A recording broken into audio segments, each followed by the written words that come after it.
Mais madame, il y a deux situations qui sont différentes. Mono comparer ñaari situation yu bokul. Avant moi j'étais célibataire, aujourd'hui je suis marié, c'est différent. Il y a pas les mêmes charges. Si position bi nga nek opposition da ngay dem di wuti ay député. Comme da ngay dem xaré pour wuti ay député wara convaincre sénégalais, so sañon ñu jox la député yi ëpp même bu dé opposition nga nek, ñi fi nek opposition buñ sañon ñoy ëpp député. Ñi nekkon ci pouvoir bi dem buñ sañon ñoy ëpp député. Sonko nekkatul opposition bi muy nekk opposition dafay rootal boppam day dem pour nappi day wut mbaal bu yaatu pour napp beaucoup de députés mais tey position bi mu nekk chef de gouvernement la ñoom ñooy gouverner dans cette situation il a besoin d'avoir une majorité il va jamais dire jël leen majorité ngeen jox ko opposition ça c'est compréhensible quoi c'est-à-dire munoo comparer ñaari suite parfois damay dégg nit wax ko ma ree ma ne ko non am na sama xarit bu ma ci non nit waxu ko nit dafa répété di Sonko non waaw ma ne vraiment neex dégg dafa neex dama ne parfois ma toog ma dégg nit yëkkati argument boobu ne Ousmane Sonko dafa ne woon bi muy nekk opposition nañu jox majorité opposition tey mu nekk pouvoir ne nañ jox majorité pouvoir ma ne la ñaari situation yi du benn bi ngay nekk opposition da ngay dem wuti ay député parce que da ngaa soxla sénégalais jox la nopp nga ñëw ne opposition bi daa war a am pour mun a contrôler parce que position bi nga nekk tu es dans l'opposition tu veux avoir la majorité même si tu es au pouvoir aussi tu veux avoir la majorité léegi yow da nga bëgg léegi ñoom mu nekk au pouvoir bëgg a exercer naan waaw majorité jox leen ko opposition c'est même pas logique parce que les deux situations ne sont pas les mêmes.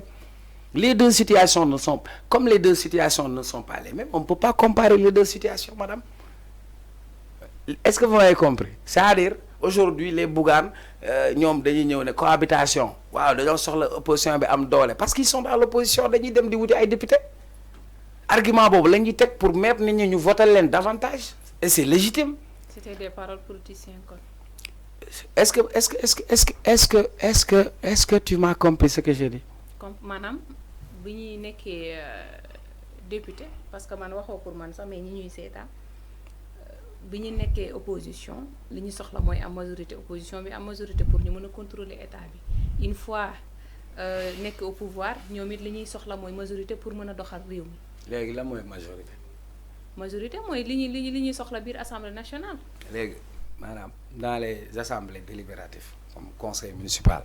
comme ni nga waxee ni bu ñu dugalee seen loi mu nekk seeni député ñu voté ko. voilà léegi ànd ci ak ñoom. voilà léegi ñaari situation moo am régime bi léegi dama lay définir la mooy un régime parlementaire au Sénégal ki ëppale député ci assemblée mooy tabb premier ministre maanaam suba suñu demee opposition bi ëppale ci assemblée nationale bi madame ñoom ñooy tànn premier ministre. c'est xam naa loolu. su boobaa mu nekk de la cohabitation am na France entre Jospin ak Chirac maintenant je voulais dire que Ousmane Sonko étant dans l'opposition son objectif c'était d'avoir le maximum de députés il ne l'a pas obtenu ils ont fait si c'est une intercoalition toute l'opposition réunie a obtenu 80 députés pour une première fois c'est un record musul am maanaam musul am ci histoire politique Sénégal d'habitude da ngay ñëw am 125 wala nga am plus opposition bi dese ay 20 mais bii on a vu que opposition bi boo dajalee li ñu am mën na 80 su opposition bi ëppale woon rek tuuti toq rek cohabitation mooy am ça ne ferait pas l'affaire de ceux qui étaient au pouvoir Ousmane Sonko léegi il n'est plus à l'opposition il est au pouvoir comme il est au pouvoir il a besoin d'une majorité il va pas aller battre campagne contre lui-même pour aller battre campagne en faveur de l'opposition pour venir dire voter l'opposition loolu c'est logique on ne peut pas comparer deux situations c'est-à-dire situation bi mu nekkoon démb opposant la tey situation bi mu ne day gouverner du benn moo tax démb ku ko saaga du problème tey ku ko saaga c'est un premier ministre du benn Diomaye bu njëkk ba buy dox kenn du ko escorter léegi fu muy tëdd dañ koy xool parce que les situations ne sont pas les mêmes je sais pas si vous m'avez compris ou pas. baax na leer na. waaw leer na bu amee beneen laaj. leer na duma la ne j'ai pas compris mais. waaw am nga ci droit. bien sûr Bien sûr. pourquoi pas parce que ba pare ñoom bu ñuy wuti. oui mais madame c'est man damaa normal. seetlu sax si waxtaan bi sànq ba léegi suñu nekkee ci benn point nga ne ma Sonko nee woon na léegi loolu wóor Sonko wala waa Sonko ñoom ñu wax. non xam nga non attends. par exemple Bougane nee woon na Khalifa Sall a trahi toute une génération tey Bougane ànd na ak Khalifa Sall par exemple yooyu quoi man nekkuma si ay débat de personne moi je veux que véritablement. on parle pas de personne ouais. on parle des élections et Ousmane Sonko il est concerné aux élections. Ouais. te ay waxi démbam ak ay waxi teyam. daf ñu ñor. waaw parce que ci waxi démbam lañ ko. léegi waxu Bougane démb ak tey ñoru la. man Bougane nekkuñu ci débat Bougane. on ah parle mais il est concerné il est dans les élections lui aussi. man waaw non il est dans les élections ma ne ci Bougane. waaw non déedéet laaj ma dama ne ni nga mën a laajee nga ne ma c'est dama ko seetlu bi ñu commencé émission ba tey c'est la 3e fois nga ne ma Sonko ne woon na. sosaluma fi dara de. waaw waxuma la waxoon laay indi non rek. c'est-à-dire xam nga man ñoo ma émission pour diw moo waxoon lii diw man xam la laay wax man bokkuma ak ñeneen ñi man balaa may ñëw ci plateau damay gëstu c'est que bugguma samay principe la du ma wax démb muy wute ak tey du ma wax démb muy wute ak tey jour bu Sonko waxee lu mu war a wala mu def lu mu war a def maa njëkk a taxaw ne ko ànduma ci léegi dama ne xam-xam politique laay wax man waxuma leneen man xawma leneen li ma xam laa la wax dama ne la bi muy nekk ci opposition c'est très légitime et normal ngay dem mais dafa mel ni Modou Lo nekkul woon roi des arènes. xam nga Modou Lo moo fi nekk baax may ma léegi li ngay waaw may ma rek may ma xam nga da nga expliquer ba pare nga ne ma ndax leer na wallahi azim leer na mais dama non leerul non bu leeroon duñ ci ñëw dama ni la yow ni nga amee sa conviction ak say principe di doxalee noonu maanaam di tontu li nga bëgg a tontu wala di wax xam nga da nga ni personnaliser le débat fii kenn personnaliser wul le débat dama ni la da nga wax ci élection ma ne la est-ce que tey ki doon wax soxlawuñu majorité man juste une explication laa bëgg joxe nga sa explication ma ne la leer na. mais madame su ma joxee explication que tu reviennes sur l'explication.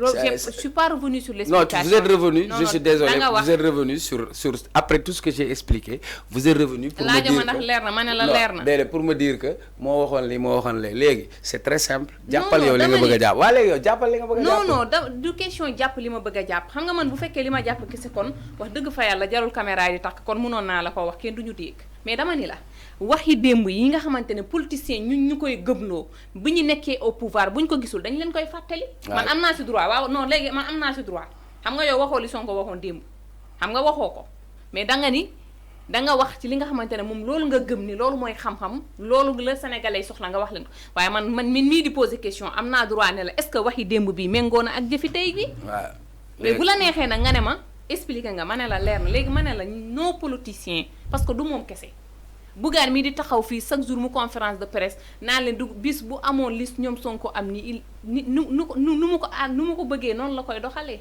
parce que du commencé wul ci Sonko kese am na loo xamante ne du tey du benn du ñaar loo xamante ne tey ñoom dañ ñu koy dicté duñ ko jëfee mais léegi nag loolu kenn mënuñu koo tere di ko fàttali léegi nag bu la neexee yow nga ne doo ci débat mais man wax dëgg fa yàlla kenn mënumaa tënk ci bañ a fàttali ko waxi démb ak seen jëfi tey waaw wala déet ñu jàll ci leneen li nga xamante ne léegi li ma ci doon doole mooy la fekk nga dagg ma comme man maay sa invité yow da nga may laaj may tontu bu fekkee da ngaa féetewoo tontu bi te maa féetewoo laaj li ma la bëggoon wax mooy Modou Lo xam nga daa nekk avant nekkul woon roi des arènes mu bëri ak Balla Gaye daan ko mu dem laajaat revanche Balla Gaye c'est vrai ou pas mu bëri ak Eumeu Sène après mu bëraat ak moom revanche mais Modou Lo fan yi dafa toog mu ne man dootuma joxe revanche du ma bëri revanche bi mu nekkee roi des arènes la doog a wax loolu donc y a Modou Lo qui n'était pas roi des arènes qui accordait des revanches et qui demandait des revanches y a Modou Lo qui est roi des arènes qui dit que il n'accorde pas de revanche parce que les statuts sont différents. Moi tout ce que je voulais dire je ne suis pas sur Sonko sur Ndiogou Afia c'est pas mon problème moi je voulais vous faire comprendre que dans la position où l'on se situe il se situe dans une position où il est chef de gouvernement. Pour gouverner, ils ont besoin d'une majorité pour dérouler leur politique publique, leur vision et leur programme. Par conséquent, ils ont besoin d'avoir une majorité. Cela n'empêche pas à l'opposition, légitimement, de demander à avoir une majorité. Les rôles ont changé, madame. ñi nekkoon au pouvoir démb ñoom ñoo nekk tey à l'opposition ñi nekkoon opposition démb tey ñoom ñoo nekk au pouvoir ça loolu c'est le b.a.-ba de la chose politique quoi c'est le b.a.-ba de la chose politique les rôles ont changé waa APR fan yi demandé wu ñu manifestation ñu tere leen ko démb ñoom ñoo fi nekkoon di terewaate mais nit ki c'est légitime parce que da ngay dem di wuti da ngay dem ci Sénégalais yi il faut nga wax leen le bien fondé lu tax ñu war laa votel ki nekk opposant day dem ne votel leen ma bu ngeen ma joxee député man dinaa taxaw saytu ki nekk pouvoir danaan votel leen ma ngir man li ma yéene ak sama mbëbët ma mën koo def loolu c'est très compréhensible mais je suis pas là pour faire la varologie Sambata Ndiaye moi je suis dans l'analyse factuelle des faits. D'accord beneen actualité mooy réduction des comptes bi nga xamante ne nammeeku nañ ko donte premier ministre